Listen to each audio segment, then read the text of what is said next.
All right, so this is the last part of the last lecture. You don't have to look up here, but if you'd please listen for about 5 minutes, because we have a quorum of people here today. I have no clue as to on Wednesday, or Thursday rather, who's going to come and who's not going to come. You might raise, well, I'll be here for sure. And then Thursday comes, you're like, I got everything turned in, screw it, I'm not coming. I get that, all right? But what I want to mention to you right now, and I want to put this on the board so you can see it.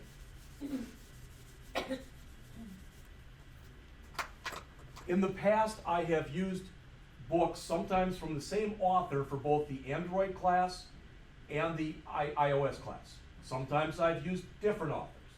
But the point is, if you want to do it like this, I've got about 4 or 5 programs that we could write either for Swift or Android, and it would be the same program. If you think that would be a good way to learn, we can do that. So we'd write the same app. We'd write it both, so you'd be writing it from 1 to 3, you'd be writing it for the iPhone from 3 to 5, you'd be writing the same app for Android. Does that make sense? All right? And that's one way. So, same program, both languages. That's one thing we could do. All right? Or, and I showed you this before, this is that example that they have here that literally is about 14 lessons. This is from Apple itself. It's a food tracker program. It's fairly simplistic program. What you end up creating is something that'll look like this. There'll be different screens on it. You'll be able to add pictures and literally add ratings like that. It is an entire project that's broken up into several different lessons. It's already out there on the P drive. I pulled out every lesson and put it in a Word document for you. I'll show you where it is in a minute. So that's out there. So the other one is we can do the food tracker. Or the third way, and this is the way is the most work for me, but I don't mind doing it.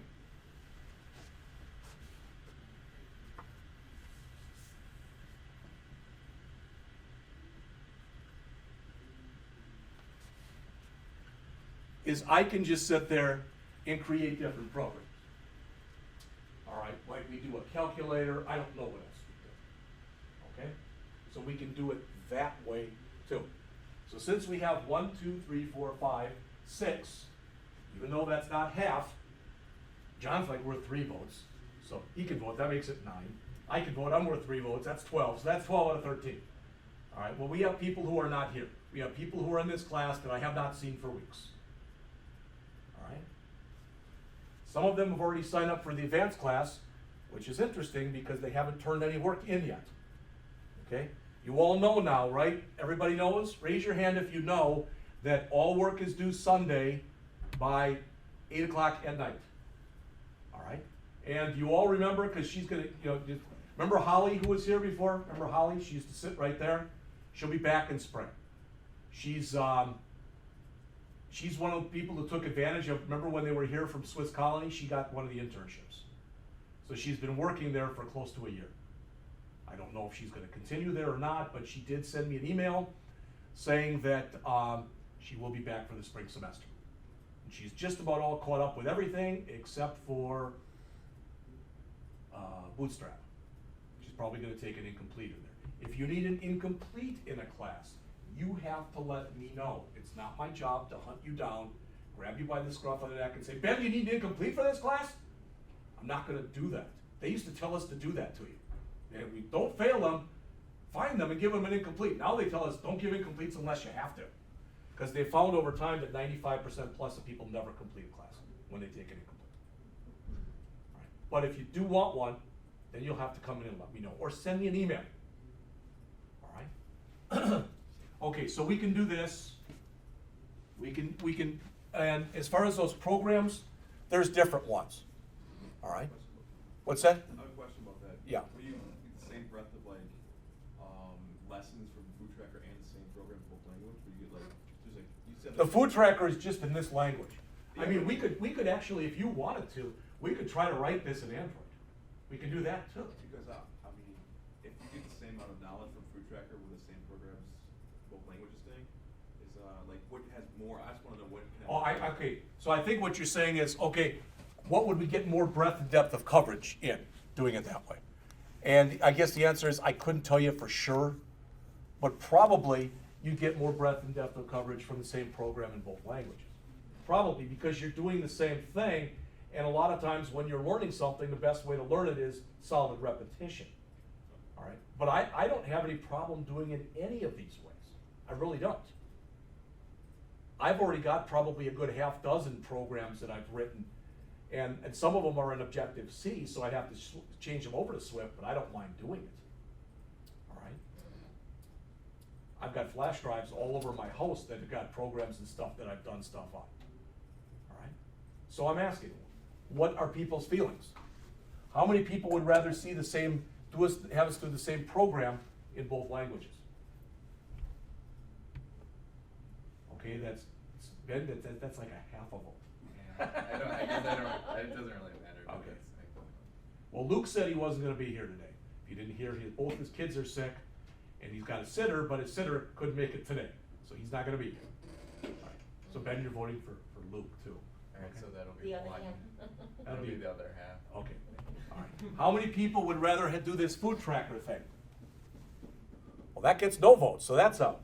How many people would, yeah, have the guy who's not gonna be in the class vote. There you go, that works. And how many people would rather have me create programs? All right, okay, so that's, I mean, can you still put them out there on the machine, your program? I definitely will do that. Okay. Yeah. 'Cause they're already. Some of them are simplistic. I mean, they're ones that we did last year. I think Travis was in the class for that, you know, where we did like prime number. We started to work on a calculator, but we saw how complex that can actually be, because we couldn't just make a simple calculator. No, we had to go and put a ton of stuff in it, all right? But I can take all that stuff, as soon as I find it. I have no It's problem already- putting it all out already there. written, right? It won't be, it's already written, it's not extra work or anything. No, right? no, Okay. it'll all be out there. But what I don't wanna have happen, Ben was talking about this morning, and, now I'm paraphrasing, so if you don't agree with what I say, correct me. But, you know, we were talking about programming style. In fact, when he walked in this morning, I'm already taping the lectures for the beginning Java class for spring. And I was talking about programming style in there. I don't know if that's where he heard it or what. But, all I ask that that you do in here is just develop your own style, but stick to it. All right? And the thing is, what some people do is they just throw stuff all over the place, and some people don't. We talked about tools, etc. But one of the things I want you to get out of this is I want you to have some kind of an idea of how to set this stuff up. All right? And again, I'm not saying this, nothing you haven't already heard. I have never taken 1 minute of actual classroom training in Swift. I did 2 days of Objective-C, that was it. I did 2 days of Android. Both of those were about 4 years ago.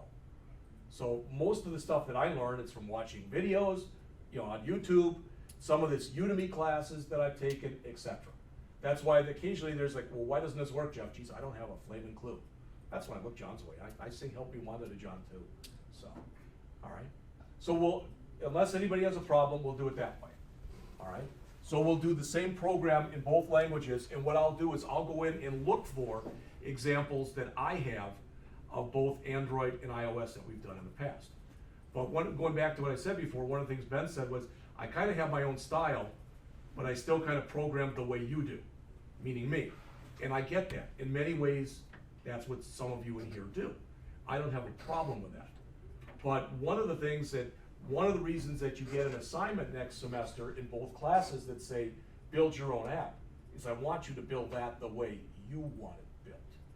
That's why if Zane decides he's gonna make a game on something, whatever it is, and he asks me questions on it, he can ask me general questions. But when he asks me specific questions about his game, I don't have a clue, because it's his game. All right, and the idea is whatever you end up doing for that app will be one of the things that you will show for the 152, 164 class, because you will present in there for that design and implementation projects class. And that will be probably 15 minutes apiece that you're up there. And you'll be surprised, because people have said that to me, geez, I thought, for 15 minutes, I thought I'd never take that much time. I felt like I just walked up there and the whole 15 minutes was gone already. All right? Questions? All right, that's all that I had. And the food thing, I think, I don't know if I've got the code for it or not, but if I don't, I'll find it. I'll put it out there. So you can still have that code if you do want to go through this yourselves or whatever. All right?